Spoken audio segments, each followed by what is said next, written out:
আমি ইনফৰমেশ্যন পাইছোঁ ৰাইজৰ পৰা যে ইয়াতে ইলিগেল ষ্টকিং অফ চাল মানে কৈছিলে আছে বুলি সেইমতে ইনফৰমেশ্যন মতে আমি আহিছোঁ গোটেই দলে বলে আৰু জব্দ কৰিছোঁ। এইটো বগলাগুৰা হয়। আচলতে কিমানখিনি মানে এৰাউণ্ড 20 পিচ মান পাইছোঁ আমি। আৰু পাব হয় হয় আৰু আছে নিশ্চয়। আৰু আমি চেক কৰিম বাৰু। আমি পেট্ৰলিং কৰি আছোঁ, ৰেগুলাৰ পেট্ৰলিং চলি আছে আমাৰ। ক্ষেত্ৰত পদক্ষেপ কেনেকুৱা ল'ব? ষ্ট্ৰিক হ'ব, মানুহ ধৰিবলৈ হয় হয় হ'ব অবভিয়াছলি। এইটো ডিপাৰ্টমেণ্ট বাই ডিপাৰ্টমেণ্ট প্ৰচিডিং যাব, এইটো আমাৰ যি হ'ব। তাৰপিছতে আমি চালোঁ যে ইয়াত মেচিনৰ আৱাজ উঠি আছে। আমি তাৰপিছত আমাৰ এৰিয়াটো বহুত ডাঙৰ হয় আমাৰ স্মশানৰ।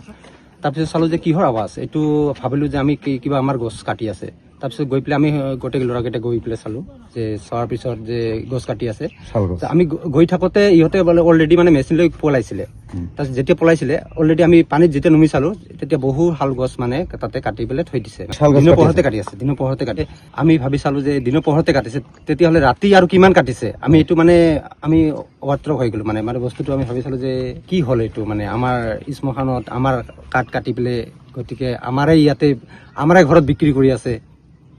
এইটো আমি মানে ভাবিব পৰা নাই বস্তুটো কি হৈ আছে। তাৰপিছত আমি ফোন কৰিলোঁ, ফোন কৰি পেলাই তাৰপিছত আমি জনালোঁ যে এইটো যে আমাৰ ইয়াতে গছ কাটি আছে আমাৰ স্মশানৰ ভূমিতে, গতিকে এইটো আপোনালোকে একশ্যন ল'ব লাগে।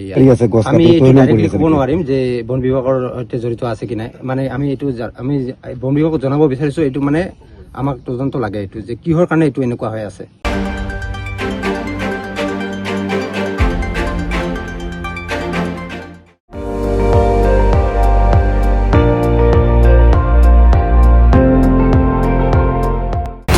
আপুনি চাই আছে ND24, সৰ্বশ্ৰেষ্ঠ নহয় সৰ্বোত্তমৰ দৌৰত।